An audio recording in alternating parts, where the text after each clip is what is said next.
Washukiwa watatu wamekamatwa katika eneo la Jomvu wakiwa na magunia 3 ya bangi yenye thamani ya takriban shilingi milioni 6.1. Washukiwa hao ni Mohamed Otieno mwenye umri wa miaka 49, Lilian Achieng mwenye umri wa miaka 36 na Patrick Wambua mwenye umri wa miaka 30. Watatu hao walikamatwa wakiwa na safiri kwa kutumia trailer yenye nambari ya usajili KDL 915L wakiwa wanaingia humu jijini Mombasa.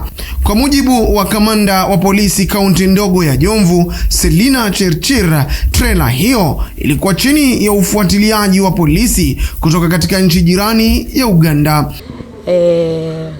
Tulipata hint kwamba kuna lori inatoka Kampala Bakane ikikuja. Tukakuwa led by ANO anti-narcotic unit, ndio tukaungana pamoja kama multi agency na tukatekea hao watu ambao walikuwa wametoka na lori huko Uganda. Aidha, mmoja wa washukiwa hao ambaye ni mwanamke alikuwa akifuatiliwa na polisi kwa muda mrefu kutokamana na madai ya kutumia majina tofauti ili kukwepa mkono wa sheria. Mama upeana majina all through, upeana wrong name. Hata leo asubuhi ametudanganya na jina ya kwanza peke yake ni yake, hiyo ingine si yake.